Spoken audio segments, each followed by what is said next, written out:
The deceased father left behind a worn-out leather bag. When he opened it, there was $150,000 inside. At first, he thought he had found a treasure. But the next moment, he noticed that the bag also contained a note with a name and address, telling him to give this large sum of money to someone else. This left Sam completely confused. He didn't know what to do, but he wasn't willing to just hand it over. So he decided to go check things out first. Sam went to the address on the note, and happened to run into a mother and son. The room they lived in was exactly number 58, the one written on the note. He secretly crept to the window, and watched the woman's every move, thinking she must be his father's mistress. But then the woman received a phone call. Her expression turned serious, and she hurriedly ran to a neighbor's house, tearing off a piece of yesterday's newspaper. Then she rushed off in her car, destination unknown. Sam followed her. The woman went to a church, where a gathering was taking place. Everyone there had the right to speak on stage, and the purpose was to bravely share their disappointments, seeking emotional comfort. The woman gathered her courage, took the newspaper, and stood at the podium. She said that Sam's father had passed away before receiving the honor and recognition he deserved, leaving behind his wife and child. This left Sam confused. When the woman read those words, her voice nearly broke. Everyone thought she simply admired him, but what she said next shocked everyone. It's official.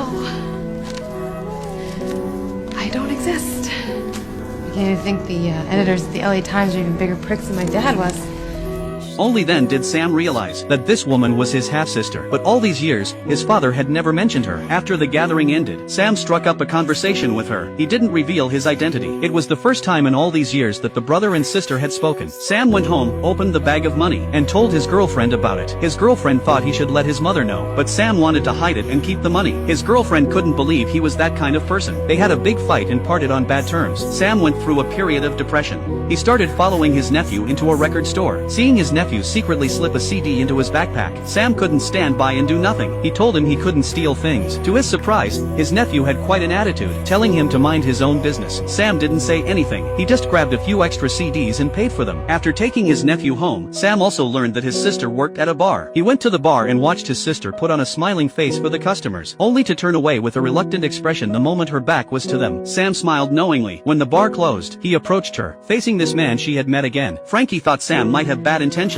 so Sam swore by his life that he would never lay a hand on her. Once the misunderstanding was cleared up, Frankie slowly relaxed. As a single mother, she could only do this kind of work to make ends meet. Sam deliberately brought up her father, wanting to understand what kind of relationship they had. Frankie looked a bit sad. In fact, her father had abandoned her when she was young, and she didn't want to talk about him. She left work to be with her child. Back at home, Sam found that his nephew's backpack had been left in the back seat. Inside, he found a book, a children's book about overcoming anxiety and depression. Sam had originally worked at a sales company, but because of his own mistake, he might be sued. He hadn't returned to his hometown until after his father passed away. Sam packed the leather bag into his luggage, ready to leave. The money was enough for him to live comfortably for a while, but looking at his nephew's backpack, his heart softened. Meanwhile, his nephew, because he kept getting into fights and causing trouble at school, had to see a therapist according to school rules. But Frankie was always late because of work. She lied skillfully to the therapist, only to be exposed by her son. In the end, the therapist decided to stop providing services for them. To make things worse, she accidentally dropped a cigarette butt into her backpack. As she frantically emptied the contents, Sam walked over. She still didn't know he was her brother. Sam had come to say goodbye. His sister told him about all the misfortunes she had been having, although they didn't have a deep understanding of it. The more Sam listened, the more he felt that this woman was truly something special. He said, "I can't judge a mother's worth by rigid standards, but your son is very lucky to have a mother like you." These words deeply touched Frankie, because no one had ever been so sincere with her. And so, Frankie completely opened up. She used to be an alcoholic, constantly hovering between being drunk and being hungover. Her wild youth meant she didn't even know who her son's father was. Sam sympathized with her situation. He asked his sister why she didn't change jobs, but without a diploma, there were no jobs. It was all her father's fault. As a child, she had always tried to win her father's attention, but he had coldly abandoned them and chosen another family. Sam deliberately asked about the other family. His sister said, I hated them. They got it. Sam ultimately decided not to go back to New York. He stayed to make up for his sister's years of misfortune. He took the mother and son on a relaxing drive, eating crabs by the seaside. During this time, Frankie began to develop a slight affection for Sam. That night, Sam called his girlfriend and shared what had been happening. He was now in a difficult position. In truth, his relationship with his father had never been good, and he had never treasured his father the way his sister had. He had always been running away from that family, and now, he was about to run away from his sister again. He didn't know what to do. His girlfriend urged him to come clean about everything as soon as as possible, otherwise he would end up hurting his sister. Sam took the $150,000 his father had left to a law firm. He filled his sister's refrigerator and did whatever else he could. Frankie received a notice from the lawyer, but she absolutely refused to accept the money. Sam said she could use it to buy a new house, or leave the bar and find a respectable job, give her child a better life, or go back to college and get a degree. But Frankie began to suspect Sam's motives. A complete stranger, with no reason at all to be so kind to a single mother. Anyone would be suspicious. Sam stammered, not daring to reveal their relationship. He tried to change the subject, saying he just wanted them to be happy. But his sister had already begun to misunderstand him. If this continued, something would go wrong. So he simply decided to leave. Sam went home and found his mother sitting on the floor. He searched through her medical records. It turned out that long ago, she had been diagnosed with arteriosclerosis, but she had never told anyone and refused to have surgery. Sam thought it was all his father's fault, but his mother defended his father. In anger, Sam blurted out that he had a sister. His mother was shocked. Actually, she already knew, but she insisted that his father only had him. Sam wouldn't let it go and kept pressing his mother. Stop it. He wanted us to meet. I don't want to hear this. He has a grandson. What did you do? His mother told him to leave the house, then closed the door.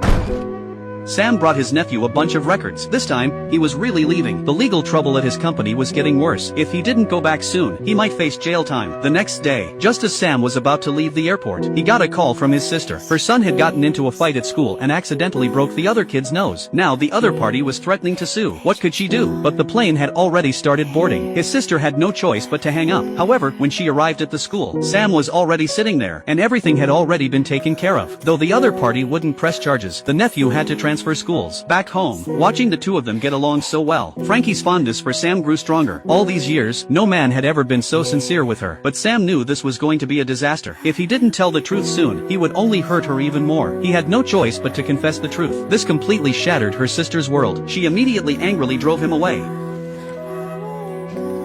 Sam went straight back to his mother. The two looked at each other. Then his mother smiled. Maybe the past no longer mattered so much. At dawn, Frankie hurriedly packed up and moved away with her son. Later, she received another call from the lawyer, and finally saw the $150,000 her father had left. Her emotions were a mess, but after a moment's hesitation, she stood up and left the law firm. Sam called his girlfriend to tell her that he had convinced his mother to go to the hospital for surgery. He wanted to say something else, but his girlfriend had already hung up. He thought she wouldn't forgive him, but on the day of the surgery, Sam looked up and saw his girlfriend standing there. As it turned out, she, being a lawyer, could have helped Sam resolve the legal trouble with his company all along, and she also wanted to know what Sam had been about to say on the phone. Sam immediately apologized for everything, and so, the two reconciled. After being discharged from the hospital, Sam's mother confessed everything about Frankie. Back then, it was she who had asked her husband to choose. Her only purpose was to protect her young son, and give him a complete family. Then his mother handed Sam a videotape. After watching it, Sam couldn't believe his eyes. He rushed to find his sister, only to find the apartment empty. Frankie had ultimately left the $150,000 behind, and decided to go to college to get her degree. Meanwhile, the little nephew watched the old videotape. He looked up Sam's address in the phone book. Faced with this little guy, Sam's mother also opened her heart. One day, Frankie was surprised to find Sam standing outside her door. She knew her son was behind it. To Frankie, Sam was not only the one who had taken her father away, but also the one who had toyed with her feelings. But Sam said,